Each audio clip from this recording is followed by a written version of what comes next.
कहानी की शुरुआत में हम एमा को देखते हैं जो टॉम के यहाँ रुकी हुई थी। दरअसल टॉम और एमा के बीच एक्स्ट्रा मैरिटल अफेयर था, मगर इस बात का एमा को बहुत बुरा लगता है और अब वो इस एक्स्ट्रा मैरिटल अफेयर को खत्म कर रही थी। हालांकि टॉम उसे बहुत प्यार करता था, इसलिए उसे कल मिलने को कहता है, लेकिन एमा इसके लिए साफ इनकार करके वहाँ से चली जाती है क्योंकि कल एमा और उसके हस्बैंड की मैरिज एनिवर्सरी है। इसलिए एमा ये सब खत्म करके अपने हस्बैंड के साथ एक नई शुरुआत करना चाहती थी। अगली सुबह एमा तैयार होकर अपने हस्बैंड मार्क के ऑफिस जाती है क्योंकि आज एनिवर्सरी सेलिब्रेट करने के लिए दोनों ने बाहर जाकर डिनर करने का प्लान बनाया था। मार्क एक लॉयर है। एमा मार्क की डेस्क पर बॉबी नाम के एक बंदे की फाइल को देखती है जो आज से 10 साल पहले चोरी के इरादे से एमा के घर में आया था, मगर ऐसा करते हुए एमा ने उसे देख लिया था, इसलिए बॉबी उस पर हमला कर देता है। वो उसे काफी बुरी तरह से मारता है। तभी अपने बचाव के लिए एमा बॉबी की आंख में चाबी घुसाकर खुद को बचा लेती है। एमा का ये केस मार्क ने ही लड़ा था और वहीं पर इन दोनों की पहली बार मुलाकात हुई थी। इसके कुछ ही समय बाद एमा ने मार्क से शादी कर ली और बॉबी को 10 साल के लिए जेल जाने की सजा मिली। लेकिन ये फाइल अपने हस्बैंड की डेस्क पर देखकर एमा उसे कहती है कि अब हमें ये फाइल बंद कर देनी चाहिए और आगे की सोचना चाहिए। यहाँ से दोनों लिफ्ट की मदद से बाहर जाने के लिए नीचे जा रहे होते हैं कि तभी टॉम भी वहाँ आ जाता है, जिसे देख एमा एकदम शॉक्ड हो जाती है। एंड लिफ्ट में ये दोनों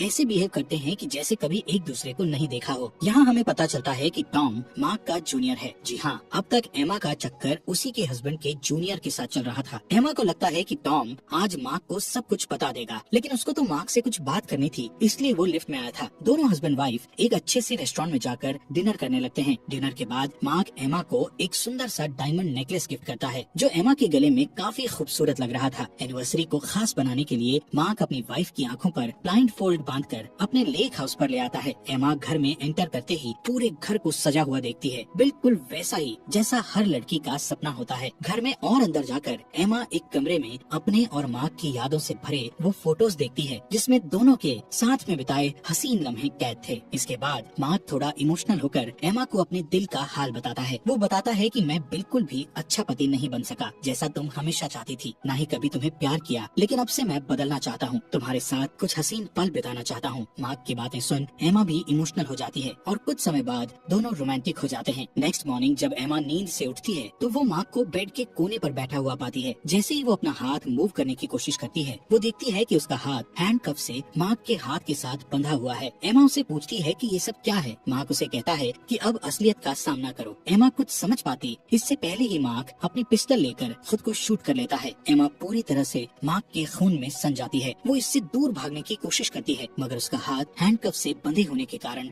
एमा ऐसा नहीं कर पाती। एमा काफी डर चुकी थी, इसलिए वो खुद को हथकड़ी से छुड़वाने की काफी कोशिश करती है, लेकिन वो ऐसा नहीं कर पाती है। थक हार कर एमा गन को उठाकर उससे जंजीर को शूट करने की कोशिश करती है, मगर काफी कोशिशों के बाद भी वो नाकामयाब रहती है क्योंकि उसमें सिर्फ एक ही गोली थी जिससे मार्क ने खुद को शूट कर लिया था। इससे पता चलता है कि मार्क को सब पता चल चुका था, इसलिए वो एमा को सबक सिखाने के लिए शहर से इतना दूर लेकर आया था। एमा हार नहीं मानती और पास में रखे लैंडलाइन से पुलिस को कॉल करने की कोशिश करती है, मगर ये भी डेड था मार्क की तरह। इसका मतलब ये है कि मार्क पहले से ही ये सारी प्लानिंग कर चुका था। वो अपने इस मास्टर प्लान पर कई दिनों से काम कर रहा था। एमा के पास अब कोई और रास्ता नहीं बचा था। इसी वजह से वो मार्क की बॉडी को लेकर इधर से उधर खींचते हुए सामान चेक करने लगती है जिसकी मदद से वो खुद को आजाद कर ले। एमा बगल के रूम में जाकर देखती है जहाँ उसका वेडिंग गाउन रखा हुआ था। वो गाउन को नीचे उतार के देखती है जिसके पीछे एक सेफ बना हुआ था। एमा उसी गाउन के सहारे मार्क की बॉडी को नीचे लेकर आती है। एमा दरवाजे के पास आती है और देखती है कि यहाँ दूर दूर तक कोई नहीं है जो उसकी मदद कर सके। बाहर बहुत ठंड थी, इसलिए एमा मार्क के कपड़ों को पहन लेती है और अब वो वापस घर के अंदर आकर सबसे पहले वो अपने फोन को ढूंढती है, मगर मार्क ने पिछली रात को ही उसके फोन को पानी में डाल के खराब कर दिया था। बेबस एमा घर में चारों तरफ किसी तरह का ऑब्जेक्ट देखने लगती है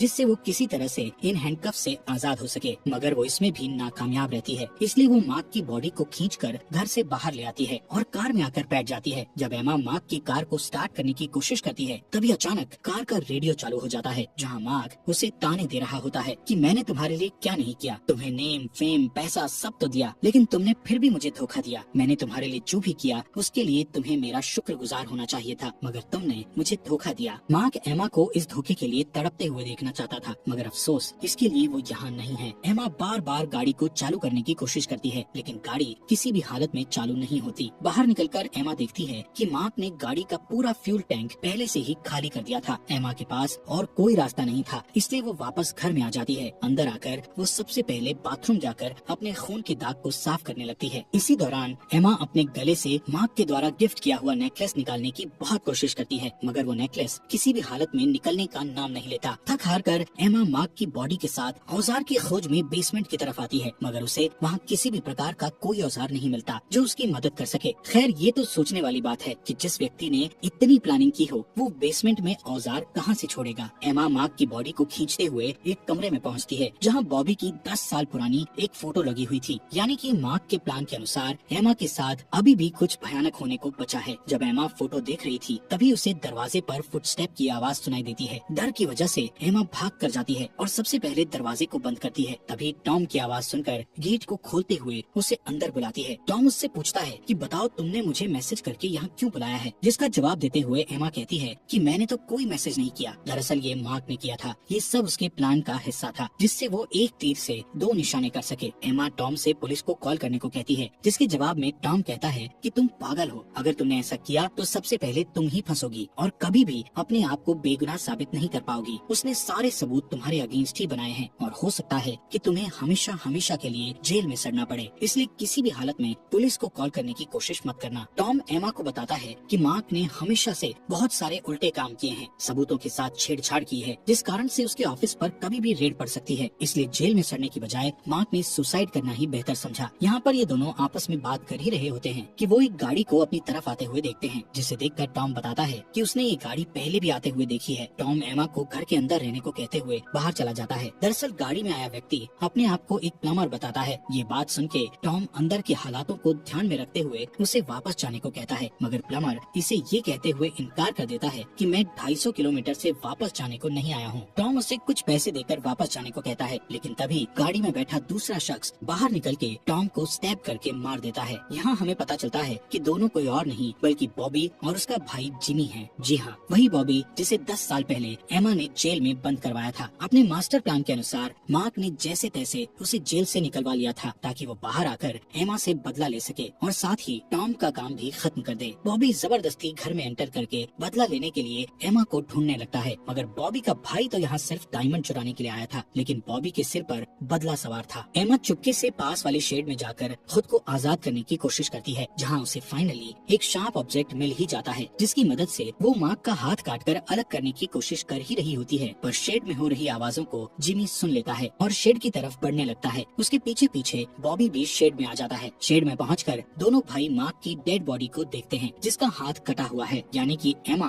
मार्क का हाथ काटकर बच निकली थी। एमा शेड में ही छुपी होती है और दोनों भाइयों की बात सुन रही थी। जिमी अपने भाई से कहता है कि जिसने हमें हायर किया था वो तो मर चुका है, इसलिए चाहे हम उसका काम करें या ना करें क्या फर्क पड़ता है, चलो हम डायमंड्स लेके यहाँ से निकल जाते हैं। मगर बॉबी के प्लान्स कुछ अलग ही थे। वो बदला लेने के लिए अपना पूरा मूड बना कर आया हुआ था। दोनों भाई वापस वॉल्ट को देखते हैं, लेकिन यहाँ इन दोनों के हाथ निराशा ही लगती है, क्योंकि ये वॉल्ट बिना फिंगरप्रिंट या पासवर्ड के नहीं खोला जा सकता था। इसलिए बॉबी जिमी से मार्क की बॉडी को लाने को कहता है और खुद एमा को ढूंढने निकल जाता है। वहीं दूसरी तरफ शेड में छुपी एमा को फ्यूल टैंक मिल ही जाता है। एमा फ्यूल टैंक को लेकर कार पार्किंग में जाती है। वो फ्यूलिंग शुरू ही करती है कि तभी वहाँ बॉबी आ जाता है। टैंक को देखकर बॉबी समझ जाता है कि एमा भागने की कोशिश कर रही है, इसलिए गुस्से में आकर वो गाड़ी के चारों टायर्स को पंचर कर देता है। दूसरी तरफ एमा बॉबी से खुद को बचाते हुए बेसमेंट में चली जाती है, लेकिन उसे बेसमेंट में जाते हुए बॉबी देख लेता है। एमा का पीछा करते हुए बॉबी भी बेसमेंट में आकर धीरे धीरे चलने लगता है। छुपती छुपाती एमा चुपचाप सीढ़ियों के सहारे घर में घुसने की कोशिश करती है ताकि वो कैसे न कैसे वहाँ से बच के निकल सके, लेकिन घर में जिस जगह पर बेसमेंट का दरवाजा खुलता है वहाँ से जिमी मार्क की बॉडी को लेकर आ रहा होता है। अब एमा बुरी तरह से फंस चुकी थी। नीचे से बॉबी उसकी तरफ बढ़ रहा था, ऊपर से जिमी उसकी तरफ आ रहा था। कुछ ही सेकंड्स में एमा पकड़े ही जाने वाली थी कि तभी उसके दिमाग में एक आइडिया आता है और वो तुरंत कार कीज से कार का अलार्म बजा देती है। अलार्म सुनते ही दोनों भाई एमा को पकड़ने के लिए कार पार्किंग की तरफ भाग जाते हैं। यहाँ एमा टॉम की बॉडी को देखकर काफी दुखी होती है और उसे अपने गले लगा लेती है। खुद को ठंड से बचाने के लिए एमा टॉम के जूते लेकर वहाँ से निकल जाती है। दूसरी तरफ दोनों भाइयों को कार के पास कुछ नहीं मिलता। जिमी अपने भाई को समझाता है कि वो फिर से कोई ऐसी गलती ना करे जिससे उसे दोबारा जेल जाना पड़े, मगर बॉबी तो उल्टा उसे ही मैनिपुलेट कर देता है कि मेरी सबसे बड़ी गलती रही है कि मैंने 10 साल पहले इसे जिंदा छोड़ दिया था। इसी वजह से मेरी और डैड की भी लड़ाई हो गई थी, इसीलिए ये डायमंड्स ही हमारी सारी मुसीबत का हल बनेंगे। अब तक बॉबी समझ चुका था कि एमा घर के अंदर ही है, इसलिए दोनों भाई प्लान बनाते हैं कि जिमी आगे से और बॉबी पीछे से घर में एंटर करेंगे। वो ऐसा ही करते हैं। जहाँ जिमी टॉम के पैर से गायब जूतों को नोटिस कर लेता है और बॉबी को बता देता है। एमा को खोजते हुए बॉबी उसके नजदीक आ जाता है। वो अब एमा के बहुत नजदीक था। इसी कारण से मौका पाकर एमा उस पर हमला कर देती है और जल्दी से भागकर कार की मदद से भाग निकलने की कोशिश करती है, लेकिन तब तक बॉबी वहाँ आ जाता है और कार का शीशा तोड़ के एमा को बाहर खींचकर बहुत ज्यादा मारने लगता है। वहीं पर जिमी उसे मना करने लग जाता है, जिसे बॉबी बिल्कुल भी नहीं सुनता। चोट लगने की वजह से एमा तुरंत वहीं बेहोश हो जाती है और जब उसकी आंख खुलती है तो वो खुद को लॉकर के सामने चेन से बंधा हुआ पाती है। बॉबी धमकाते हुए उसे लॉकर का पिन पूछता है, मगर उससे भी लॉकर का पिन नहीं खुलता। बॉबी अपना दिमाग लगाता है और सोचता है कि लॉकर का पिन